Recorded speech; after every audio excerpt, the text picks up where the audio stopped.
ഇതാ ഇത് കേരള ശബ്ദത്തിന്റെ മറ്റൊരു പതിപ്പാണ്. ഈ കേരള ശബ്ദത്തില് ഈ കോലത്തിൽ നെളിഞ്ഞിരുന്ന് കളവ് പറയാൻ നിങ്ങൾക്ക് കഴിയോ മക്കളെ? നോക്കിക്കോ, എന്താ പറയുന്നത്? ഹെഡിങ് മർക്കസ് പണയപ്പെടുത്തിയിട്ടില്ല, മർക്കസ് പണയപ്പെടുത്തിയിട്ടില്ല എന്ന് ഇയാള് പറയുന്നു. എന്നിട്ട് ഇയാള് പറയുമ്പോ കുട്ടികളെ ഒന്ന് വഞ്ചിക്കാൻ വേണ്ടി ഇയാള് പറഞ്ഞ വാക്കുകള് ആ റൈറ്റപ്പ് മാത്രം ഞാൻ വായിക്കാം. എന്താ പറയുന്നത്? പലിശ നിഷിദ്ധമാണെന്ന് പറയുന്ന ആളും പഠിപ്പിക്കുന്ന ആളും തന്നെയാണ് ഞാൻ. അതിന് ഒരു മാറ്റവുമില്ല. പലിശയ്ക്ക് വേണ്ടി ഞങ്ങളാരും വാങ്ങിയിട്ടുമില്ല, കൊടുത്തിട്ടുമില്ല. ഗ്യാരണ്ടി പേപ്പറിന് എവിടെയാണ് പലിശ? ഇയാൾ അതിവിദഗ്ധമായിട്ട് ഒപ്പിച്ചെടുത്തൊരു ശൈലിയാണ്. ഗ്യാരണ്ടി പേപ്പർ മാത്രമാണ് ബാങ്കിൽ നിന്ന് വാങ്ങിയത്, ഗ്യാരണ്ടി പേപ്പറിന് എവിടെയാണ് പലിശ? അപ്പൊ ലോൺ എടുത്തിട്ടില്ല, കാശ് വാങ്ങിയിട്ടില്ല, ഒരു ഗ്യാരണ്ടി പേപ്പർ മാത്രമേ വാങ്ങിയിട്ടുള്ളൂ എന്ന് തോന്നിപ്പിക്കാൻ വേണ്ടിയാ. എന്നാ പ്രിയപ്പെട്ടവരെ, നിങ്ങൾ ചിന്തിച്ചോ, ഇത് മർക്കസു സഖാഫത്തി സുന്നിയയുടെ ലെറ്റർ പേഡ്. ഈ ലെറ്റർ പേഡിൽ എന്താ കാണുന്നത്? ഞാൻ വായിക്കാം. Markaz Saqafathi Sunniyya, PO Karanthur 673571 Calicut, Kerala, India. ഈ ലെറ്റർ പേഡിൽ the chief manager South Indian bank limited, Kozhikode sir, Palakkad ജില്ലയിൽ രജിസ്റ്റർ ചെയ്തതും തൃശൂർ ജില്ലയിൽ മാളയിൽ പ്രവർത്തിച്ചു വരുന്നതുമായ Imam Razi Muslim education charitable trust.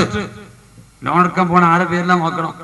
ലോകത്തിക്കണ്ട മുഫസ്സിരീങ്ങളൊക്കെ ഉണ്ടായ തഫ്സീറുൽ കബീർ, ഏറ്റവും വലിയ തഫ്സീർ ഇമാം റാസിന്റെ പേരിലാണ് ഇവർ പണയം ലോൺ എടുക്കാൻ പോകുന്നത്.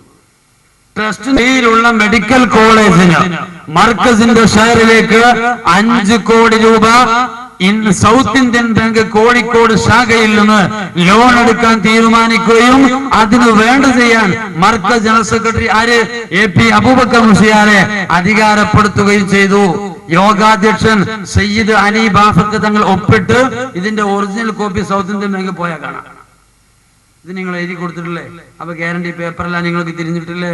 പിന്നെ ഇയാളെപ്പോഴുള്ള സംശയമുണ്ട്, ഗ്യാരണ്ടി പേപ്പറിന് എവിടെ പലിശ? ആ പലിശ ഞാൻ കാണിച്ചതാ.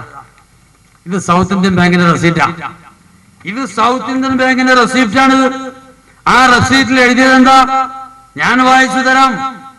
18/1/2002 മുതൽ 10/12/2002 വരെ ഇവർ ഈ ആധാരം പണയപ്പെടുത്തിയിട്ട് ഇവർ വാങ്ങിയ 5 കോടി ലോൺ രൂപയുണ്ടല്ലോ, ഈ ലോണ് നിങ്ങൾ കൈവശം വെച്ചാൽ ഈ ഒരു വർഷം തികയുന്നതിന് മുമ്പ് നിങ്ങൾ ഇൻട്രസ്റ്റ് ആയിട്ട്, പലിശയായിട്ട് അടയ്ക്കേണ്ട തുക അന്നത്തെ റെസീറ്റിൽ സൗത്ത് ഇന്ത്യൻ ബാങ്ക് നേരിട്ട് എഴുതി കൊടുത്തിട്ടുണ്ട്.